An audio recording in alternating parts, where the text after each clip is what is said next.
son 10 minutos por persona. Son 10 minutos por persona y en total serían 30 de presentación y unos 10 minutos de preguntas y respuestas. Así que adelante.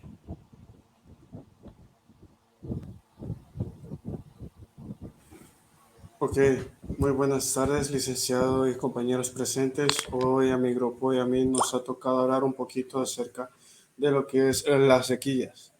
Vamos a iniciar primero con lo que son nuestros antecedentes. Ok, para nuestros antecedentes nosotros conocemos que el cambio climático es una problemática que afecta a los patrones climáticos mundiales, manifestándose como un aumento de los desastres naturales. Estos ya pueden ser inundaciones, huracanes, entre otros, y siendo lo que son las sequías una de las problemáticas que ha afectado mayormente a lo que son a los diferentes países, ya que esta sequía puede afectar a la producción de alimentos de la canasta básica, aumentando la inseguridad alimentaria en los países. Además, que las sequías potencian lo que es la desertificación.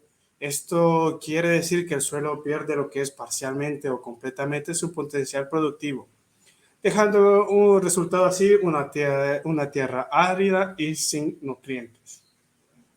Un punto importante cuando nosotros hablamos de la sequía es lo que es la disponibilidad de agua, ya que la disponibilidad de agua podría ayudar a mitigar lo que es esta sequía, pero según lo que nos dice el Informe Mundial de las Naciones Unidas sobre el desarrollo de los recursos hídricos del 2020, nos menciona que en el último siglo la demanda de agua ha sido tan grande que básicamente la demanda es el doble que la tasa de incremento demográfico.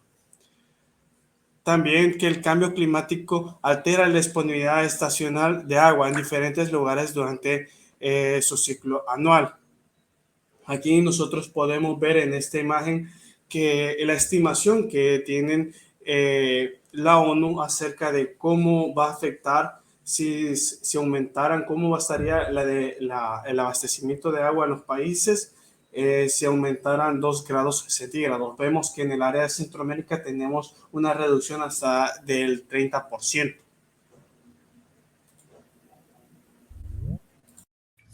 Contamos con la caracterización del municipio. Bueno, como sabemos, ¿verdad? El Paraíso es un municipio que pertenece al departamento de Chalatenango.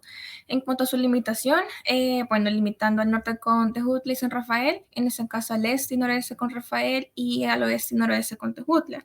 En cuanto a su extensión territorial, sería de 52.14 kilómetros cuadrados. En la altitud sería sobre 270 metros sobre el nivel del mar.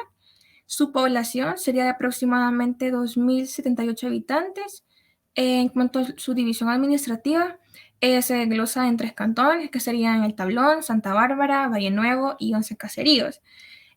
Sus vertientes, ese municipio cuenta con vertientes de los ríos Lempa, el Soyate, Las Minas y Zacuapa.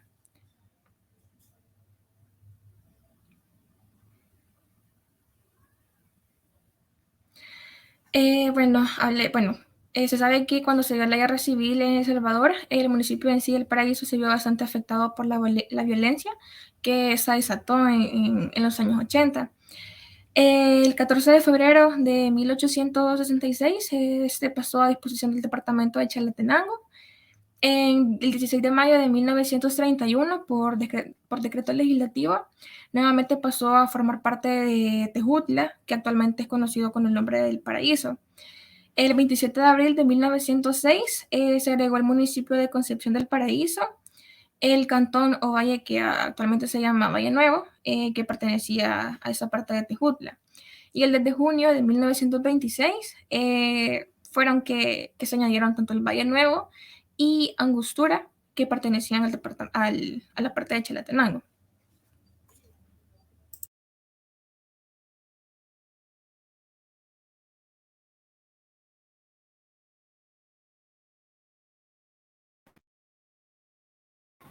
Bueno, luego tenemos los antecedentes, que bueno, para esta presente investigación pretendemos dar a conocer los impactos negativos que la sequía provoca en el Paraíso, así como mencionar las distintas problemáticas asociadas a este fenómeno que repercuten a la población, a la biodiversidad y a la agricultura en la actualidad, basados en una investigación con un enfoque cuantitativo, utilizando principalmente la revisión y el contraste bibliográfico.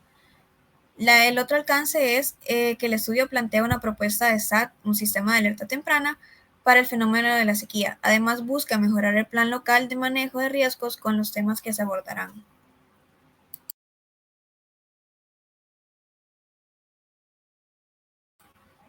Luego tenemos las limitaciones.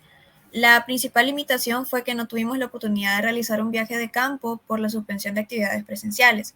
Luego tenemos que la falta de investigaciones que anteceden a este estudio es una gran limitante, ya que la sequía es un fenómeno al que no se le da la debida importancia y no se han realizado investigaciones previas o búsquedas de mecanismos de resistencia y resiliencia. El diseño de SAT tampoco cuenta con un precedente, ya que según lo informado por Protección Civil, El Salvador no cuenta con un sistema de alerta temprana para sequía. La última limitación es que se solicitó información sobre sequía en El Paraíso, Chalatenango, a las autoridades del municipio y el estudio de riesgo de sequía a Protección Civil, pero el equipo no recibió información de ninguna de las dos partes.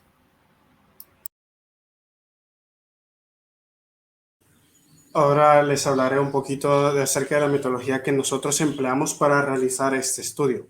Básicamente, para el análisis de la sequía en el municipio del Paraíso, en el departamento de Chalatenango, será uso de los datos meteorológicos de precipitaciones y temperaturas históricas y se contrastarán con la fase de Lenzo. Esto permitirá analizar así los años, si los años secos coinciden con los fenómenos del Niño que se han estado dando. Además, se pretende, esto es para conocer un poco acerca de lo que es el dato histórico y la actualidad, cómo ha estado recurriendo lo que es la temperatura y las lluvias en el municipio del Paraíso. En este caso, nosotros vamos a usar la estación de Nueva Concepción que está cerca del Paraíso para nosotros tener nuestros datos de referencia, pero esto nos permitirá conocer cómo está afectando el fenómeno del Niño a lo que es al municipio. Además, se cuenta con que vamos a hacer una revisión en los visores de escenarios de cambio climático en Centroamérica,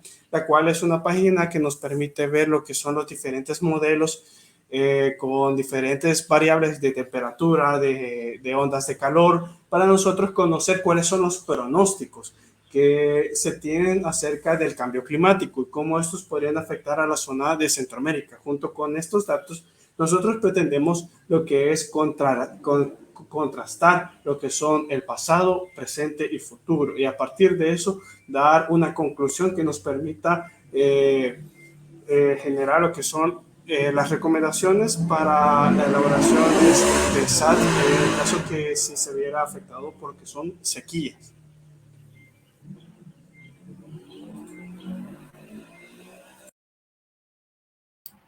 El siguiente apartado trata de eventos extremos históricos. Bueno, para poner un poco en contexto, Centroamérica posee una alta variabilidad climática en diversas escalas de tiempo y sumándole a esto está ubicada dentro del corredor seco, lo que hace que los territorios sean mucho más propensos a sufrir sequías. Por ejemplo, en 2014 se sufrió una sequía, en 2015 también, y nosotros sabemos que las sequías tienen un fuerte impacto en la agricultura y en la seguridad alimentaria. En la sequía del 2014 se calcula que se tuvo una pérdida de aproximadamente 70 millones de dólares y en la sequía de 2015 se calcula que la pérdida ascendió a 75 millones.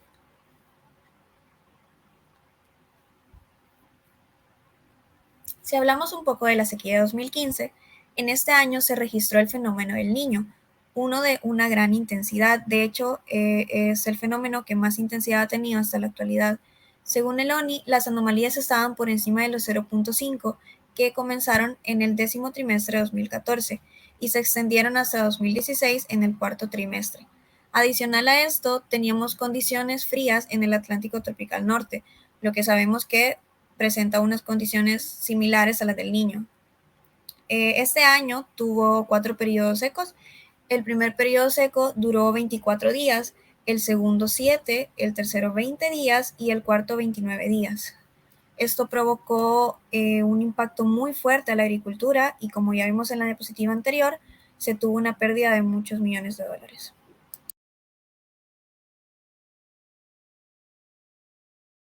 Si nosotros hablamos acerca de una de las identificaciones de amenazas locales, nosotros tendremos lo que es la agricultura. ¿Por qué? Porque es una de las acciones con las que más se benefician económicamente los residentes del paraíso. Es por eso que cuando se habla de riesgo de sequía, este punto es uno de los más afectados, ya que con el riesgo de sequía, como se le venía comentando anteriormente, también existe lo que es la desertificación, que las tierras pierdan lo que son sus nutrientes y ya no sean tan buenas para lo que son los cultivos, pierdan esos nutrientes que tienen, ¿verdad? Además que las sequías también lo que hacen es disminuir los cauces de los ríos, limitando lo que es el abastecimiento de agua, no solo para la agricultura, como puede ser, sino que también para el abastecimiento de agua potable de las personas. Es por esto que la sequía es tan importante y estas serían una de las amenazas locales que tendrían en caso de que estas tuvieran.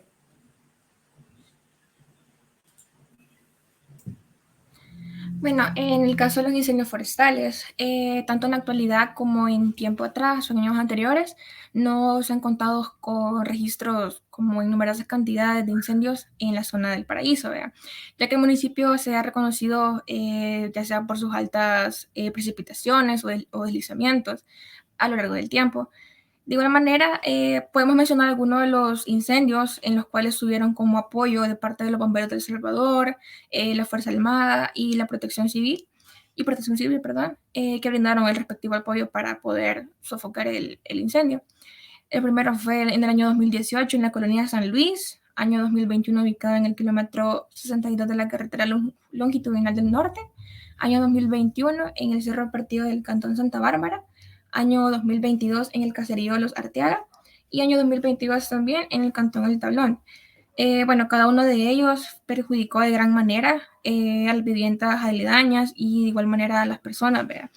De igual manera se buscó la manera de poder terminar el fuego en el menor tiempo posible, pero de igual manera siempre se vieron afectadas muchas personas y hasta los propios cultivos de esas personas o de otras personas. Pásale.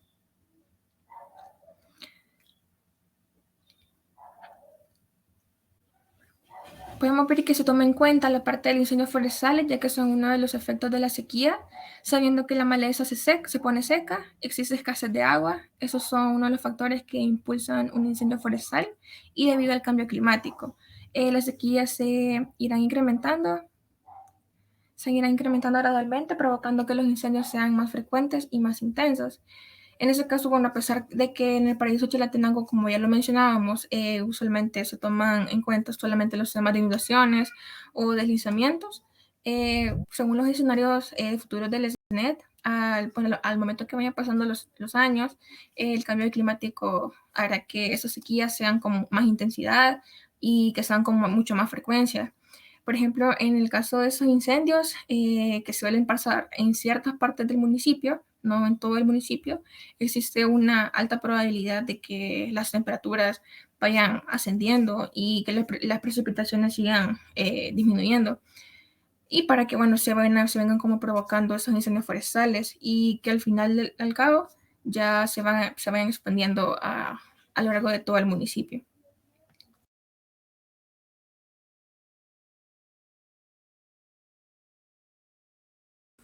Bueno, ya cuando nosotros estamos hablando, anteriormente estamos hablando un poco acerca de las amenazas locales que tenía este municipio.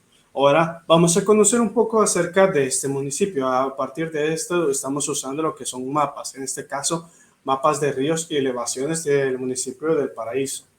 Básicamente el Paraíso está situado a 270 metros sobre el nivel del mar. Este municipio cuenta con una amplia cadena de montañas que lo atraviesan, además de contar con diversos afluentes de agua dulce que pasan a través de su territorio, como podemos ver aquí. Además de todas estas características, el Paraíso es uno de los municipios que colindan con el embalse del Cerrón Grande, una de las cuencas hidrológicas más grandes de nuestro país. Esta cuenca se usa no solo para lo que es el riego de cultivos, sino que también se puede usar, bueno, es usada en realidad para la generación de energía eléctrica, para también el abastecimiento de agua. También puede ser como se puede hacer lo que es el uso de la pesca. Entonces, esta es una de las cuencas más importantes, a la cual está justamente a la par lo que es el municipio del Paraíso. Este mapa nos permitirá conocer un poco más acerca de la geografía de este y cómo es el comportamiento de este, contrarrestándolo con lo que es la meteorología. Otro de los mapas que nosotros desarrollamos son los cantones que contiene el municipio del Paraíso. Este cuenta con tres cantones, que es Valle Nuevo, El Tablón y Santa Bárbara. Eso nos permitirá conocer lo que es un poco más de la estructura de este municipio y cómo están desarrolladas las comunidades en cada uno de estos cantones.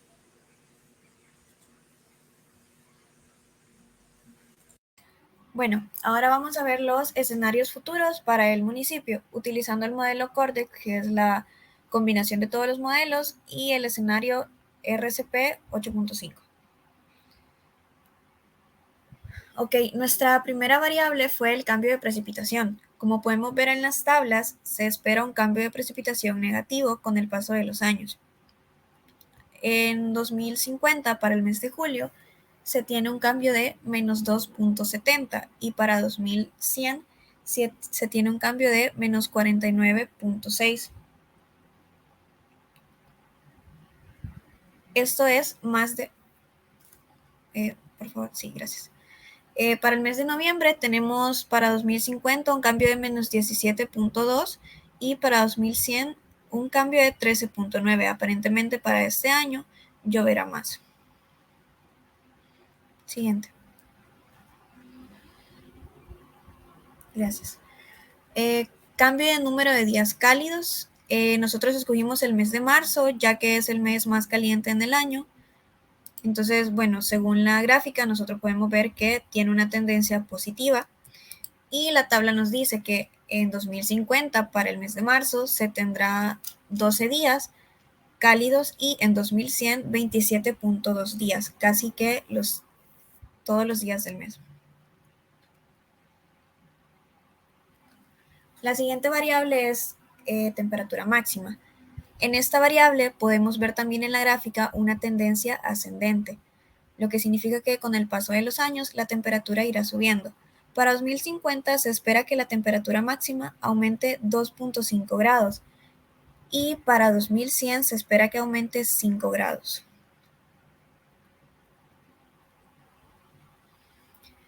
La siguiente es cambio de duración máxima de olas de calor. El cambio en las olas de calor en 2050 será de 52.1 días, mientras que en 2100 será de 139.3. La gráfica también nos muestra una tendencia ascendente. La siguiente variable es el número de días con lluvia. Para analizar esta variable, nosotros escogimos 2 meses en que suele llover mucho y 2 meses que tiene un déficit de lluvia debido a la canícula. Bueno, los meses en que suele llover mucho son los picos de junio y septiembre. Como podemos ver, todas las anomalías son negativas. En el mes de junio para 2050 tenemos que habrá una anomalía de menos 2.9 días y en 2100 habrá una anomalía de menos 4.5 días. En septiembre para 2050 y para 2100 tenemos una anomalía de 2.9 días.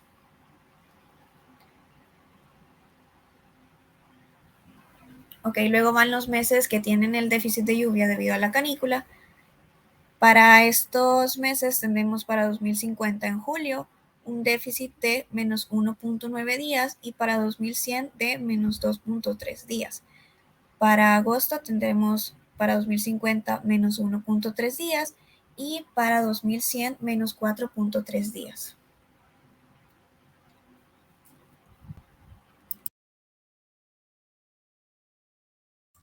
Bueno, en este caso contamos con los parámetros que, bueno, En el capítulo que obviamente contamos en investigación, podemos mencionar que son indicadores de una sequía, por lo que se deben tomar en cuenta en el diseño del SAT. Primeramente contamos con la precipitación, que es un ciclo hidrológico que mantiene un balance adecuado de los ecosistemas, así como también el sustento de este, actuando como una caída de agua que viene desde la atmósfera hacia la superficie de la Tierra. También mencionando, por ejemplo, algunos tipos de precipitaciones, podríamos ver las líquidas. En esas están, por ejemplo, la llovizna, la lluvia, los chubascos. Y en sólidas, por ejemplo, ya como el granizo, la nieve. Como podemos ver en la foto, podemos decir que las precipitaciones pueden medirse a través de pluviómetros y pluviógrafos. Pásale. Contamos también con el fenómeno del Niño, que se refiere a la presencia de aguas cálidas en la zona central y occidental del Océano Atlántico tropical durante un periodo de 6 meses a un año, provoca anomalías positivas por encima de 0.5. En ese caso, tomando como un dato que el nombre del fenómeno del Niño puede decirse que surgió durante tiempo atrás, que usualmente hubo unos pescadores de Ecuador y Perú que usualmente se encontraban en las zonas de las costas de Sudamérica, que ellos podían apreciar que contaban con aguas muy cálidas en el mes de diciembre, que justamente es una fecha bastante cercana a Navidad o al nacimiento del Niño Dios. Por esa razón ellos como que decidieron tomar ese nombre para el fenómeno. De igual manera podemos decir que generalmente el fenómeno del Niño provoca los días muy despejados, también que a su vez la radiación del sol calienta la superficie del suelo, la temperatura del aire va aumentando a escalas que en ocasiones puede ser increíblemente muy alta. En la época lluviosa se dan varias cosechas de grano básico, frutas y hortalizas, que el fenómeno del Niño viene provocando escasez de agua, afectando en sí la agricultura a nivel nacional. Contamos con la canícula, que se define como un periodo de disminución de las precipitaciones entre finales de julio y principios de agosto. Cuando surge el fenómeno del Niño, esa canícula se agrava, provocando graves impactos en la economía nacional, como la alza de precios de los alimentos. Poniendo como un ejemplo, en el año 2014, el fenómeno de la canícula se presentó desde finales del mes de julio, que se vio con mucha fuerza por las anomalías negativas del Océano Atlántico Tropical Norte. En otras palabras, que además de contar con una celda de vientos que bajan desde la parte alta de la atmósfera, con aires demasiado fríos, que no traen humedad, también presentó aguas demasiado frías en la superficie del Atlántico y el Caribe, lo que viene provocando condiciones bastante similares a las que produce el fenómeno del Niño. Contamos con el ONI, o Oceanic Niño Index. En esta tabla, puedes pasarle también. Podemos observar que en esa figura que anteriormente hemos visto, se observan distintas anomalías positivas y negativas, que al momento de analizarse pueden dar indicios de la presencia del fenómeno del Niño o de la Niña. En la misma figura podemos también observar una serie de datos temporales del ONI a través de un gráfico. Si quieres, también puedes regresarla. Cabe como mencionar también que se han experimentado fenómenos de gran intensidad del Niño, por ejemplo, en el año 1885, en el 1889, entre 1999 y 2000, 2008 y 2011. Pásales. Contamos con el ATN, que sería el índice del Atlántico Tropical Norte. Consiste en monitorear las anomalías de la superficie del mar de dicho sector. Puede ser pronosticado por algunos modelos meteorológicos hasta con 6 meses de antelación. Las anomalías negativas del ATN básicamente vendrían dando como por significado que es muy alta su probabilidad que en condiciones similares a las del fenómeno del Niño se presenten tanto en Centroamérica, o si el ATN, por lo contrario, viene presentando anomalías positivas, viene como favoreciendo, dando beneficio a la formación de temporales y ciclones. Contamos también con la temperatura como otro parámetro que se conoce como uno de los parámetros o magnitudes que facilitan a medir y a describir el estado de la atmósfera en un punto geográfico de interés. podemos contar con la temperatura máxima, que bueno, creo que el nombre también lo dice, como la temperatura más alta, que es alcanzada en un lugar, ya sea geográfico específico, en un día, en un mes o en un año. Contamos con la mínima, que, bueno, también como el nombre lo dice, es la temperatura más baja, que también es alcanzada en un lugar determinado, en un día, en un mes o en un año. Y la temperatura media, que se calcula por medio de la obtención de datos tanto de las temperaturas máximas como de las mínimas, contando con datos medios mensuales y anuales. Y finalmente contamos con el NDVI, que es el índice del estado de salud de la vegetación o índice de vegetación de diferencia normalizada, que es un indicador de la biomasa fotosintéticamente activa que permite analizar la salud de una planta. Bueno, como podemos ver en la foto, cuando se presentan valores negativos, viene como dato a comprender o entender que es como un sinónimo de déficit de agua en el suelo por una sequía meteorológica y también por una posible sequía agrícola. Bueno, luego tenemos el análisis de datos de lluvia. Como ya lo mencionaron anteriormente, nosotros utilizamos los datos de la estación Nueva Concepción. Bueno, para explicarles un poco el gráfico, las barritas que están coloreadas de azul son los años donde hubo niña y las barritas que están coloreadas con el color anaranjado son los años que hubo niño. Por descarte, los grises son los años neutros. Ok. Bueno, nosotros podemos ver así a simple vista que la gráfica tiene una tendencia ascendente. Como ya mencionamos, lo típico en el departamento de Chalatenango es que haya mucha lluvia, pero si bien ya vimos los escenarios del SNEP, por causa del cambio climático se espera que estas condiciones cambien y se presenten sequías mucho más intensas y más frecuentes. Siguiente diapositiva. Gracias. Bueno, como ya les decía, con respecto a la gráfica, cada columna significaba el fenómeno de la niña, del niño o un año neutro. También algo a resaltar es que se observa que los 5 años más secos, que son 1972, 1983, 1986, 1991 y 2009, coinciden con años de fase ENSO-Niño. Abajo tenemos el mapa con la ubicación de la estación Nueva Concepción, que se ubica en el municipio de Nueva Concepción, Chalatenango.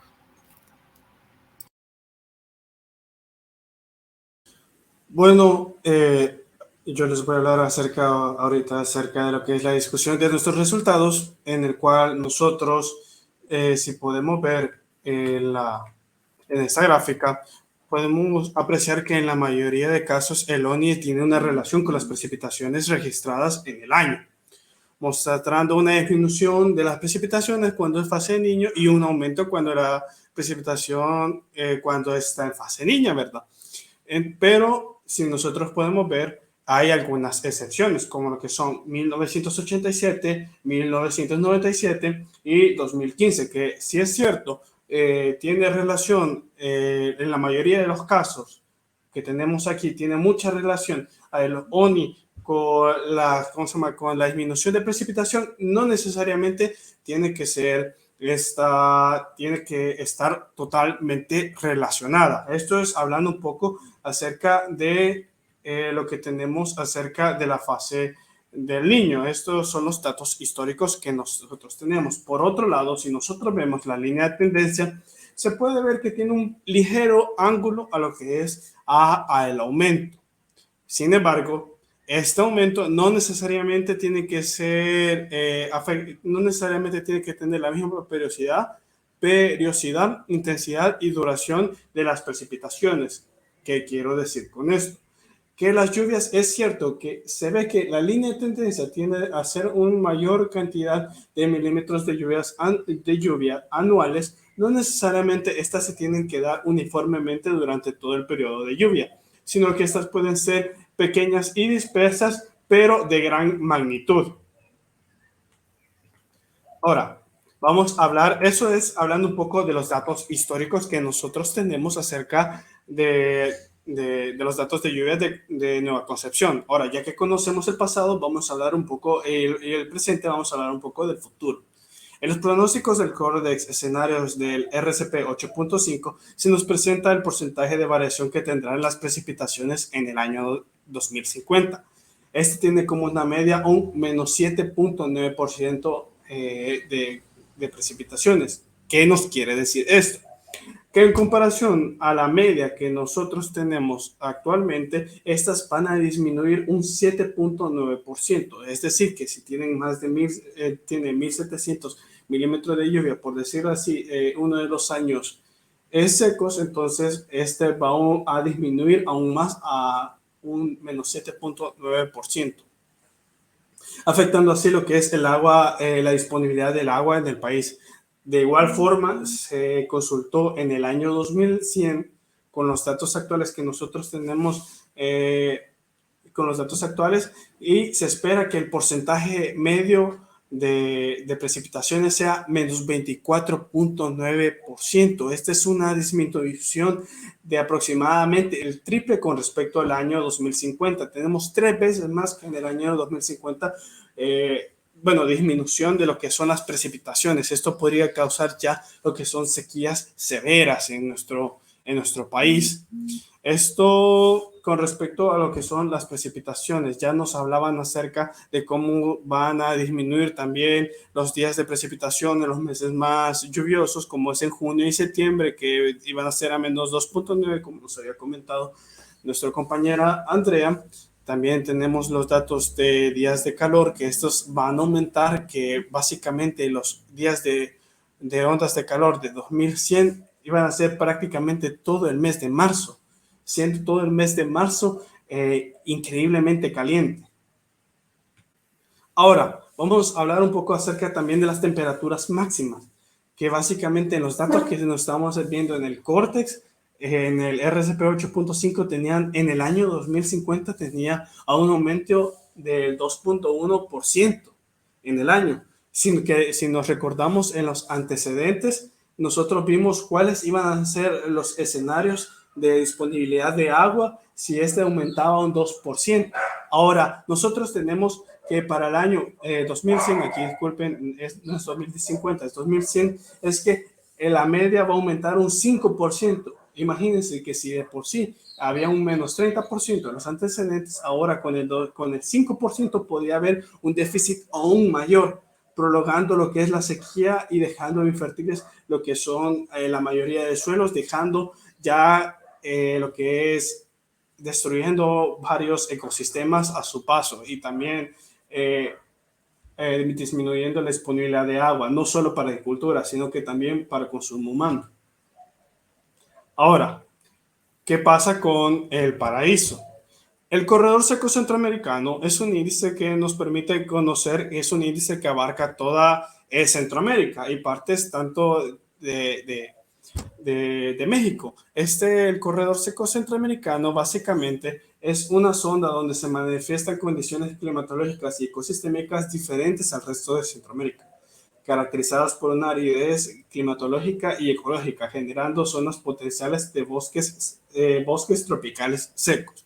Como podemos ver en el mapa, está el paraíso, es este color verdecito que nosotros tenemos aquí, está dentro del área donde tiene la menor afectación en todo el país. Tenemos que Santa Ana, Huachapán, Sonsonate y La Libertad, varias partes están en sequías altas, pero tenemos que esta parte específicamente donde está el paraíso está en baja. Eso quiere decir que con los datos actuales, el paraíso no tendría que ser afectada grandemente porque es el corredor seco centroamericano. Pero cabe destacar que nosotros, como venimos hablando anteriormente, los datos de temperatura y los datos de lluvia, esto es actualmente, pero en un futuro estos podrían convertirse ya en algo, la sequía podría ser latente, estar en alto en todo el país. Así que son suposiciones donde con los datos que nosotros tenemos podríamos decir que podría haber, tal vez ahorita no, en el momento no está afectando la sequía, pero en un futuro sí podría llegar a afectar.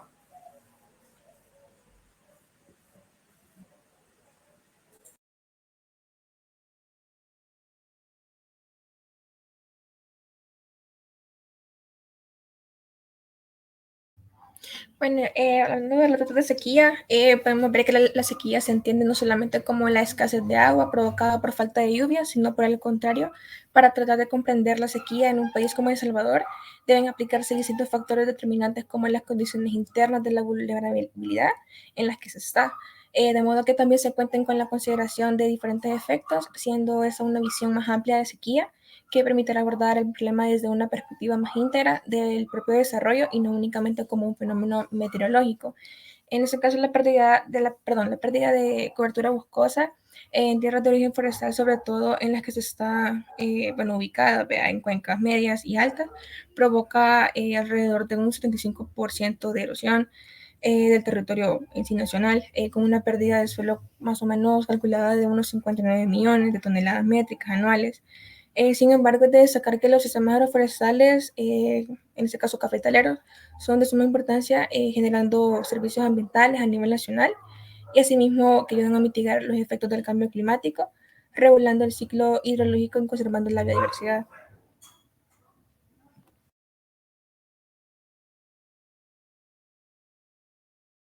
Ok, pasamos a la parte del diseño del SAT de la sequía. Para introducirlos, los sistemas de alerta temprana son manejados por los servicios meteorológicos e hidrológicos nacionales y por las oficinas de protección civil. Ok, para un SAT de sequía, los indicadores más comunes que hay que monitorear son anomalías de temperatura por encima de los 0.5 por 3 a 5 meses en el ONI, anomalías negativas en el ATN, valores negativos en el NDVI y la presencia del fenómeno del Niño, que es el principal detonante de una sequía. Siguiente, gracias. Bueno, las etapas de un SAT lleva distintas etapas que se tienen que seguir para el funcionamiento correcto. La primera de ellas es el monitoreo de parámetros adecuados al riesgo que se está tratando. Quienes monitorea esto es el MARN, a quien este lo que hace es que monitorea y luego pasa la información a Protección Civil, quien es el encargado de emitir los avisos y las alertas. Ok, bueno, luego del monitoreo, como les estaba diciendo, se emite un aviso si es que es necesario. Si el fenómeno continúa por más de 3 meses o si el NDVI muestra valores negativos, se emite una warning o una emergencia. Ahora, la parte de atención y respuesta se lleva a cabo desde el warning. ¿Por qué? Porque se tiene que empezar a mitigar lo más posible los impactos negativos que pueda tener el fenómeno que estamos tratando. Cuando ya ha pasado el fenómeno, se tiene un periodo de revisión y mejora para ver que el funcionamiento del SAT sea el adecuado y que las alertas hayan sido emitidas en el tiempo que se debe. Ahora, podemos ver acá que estas etapas del SAT tienen una forma cíclica, lo que significa que es como un ciclo y cada una depende de la anterior. Siguiente. Bueno, acá tenemos un diseño de un SAT que es básicamente lo que les explicaba en la diapositiva anterior, que primero está el monitoreo de parámetros por parte del MARN, luego está la notificación a Protección Civil. Protección Civil evalúa si es necesario emitir un aviso y lo hace. Luego el monitoreo continúa desde que se tiene en la mira el fenómeno hasta que pasa. Protección Civil emite una alerta si es necesaria y ahí comienzan las acciones de mitigación y se activan planes de contingencia por parte de los gobiernos y las instituciones. Luego se atienden los daños que pudo haber dejado este fenómeno. En el caso de la sequía, los daños siempre suelen ser a largo plazo, por lo que tendría que ser más unas herramientas de mitigación y resistencia al cambio. Y por último, se tiene la revisión del SAT y respuesta.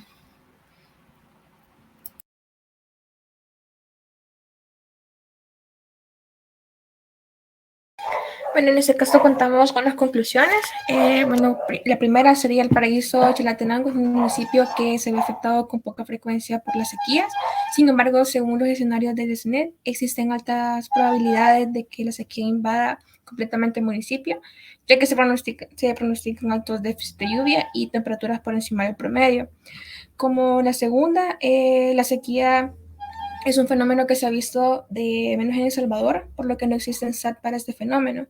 Gracias a la presente investigación con la que estamos trabajando, se observa la importancia de la creación de herramientas que puedan permitir para poder enfrentarlos, en este caso el fenómeno que va imperando debido al crecimiento del cambio climático.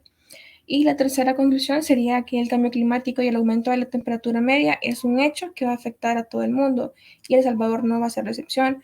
De este modo, el país se verá afectado agravando las sequías.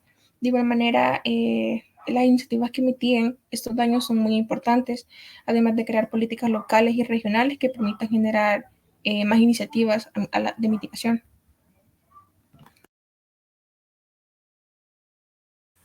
Como recomendaciones, nosotros tenemos que los escenarios del el SNET deben ser una motivación para la creación de un plan de mitigación a largo plazo para las condiciones pronosticadas que nosotros les habíamos dicho. También tenemos que promover la creación e implementación de sistemas de alerta temprana a cargo de Protección Civil con propuestas de instituciones públicas o privadas. Y la última es que tenemos la generación de iniciativas de mitigación del cambio climático. Es una tarea necesaria. De esta manera, la creación de un ente o comité que se encargue de llevar a cabo estas acciones es importante, en el sentido de que cada localidad, nosotros ya vimos que las dos recomendaciones de arriba nos dicen cómo hablar, cómo hacer un sistema de alerta temprana de sequías, pero necesitamos de un ente, ya sea comunidad local, personas o grupos o organizaciones no gubernamentales que impulsen estas actividades.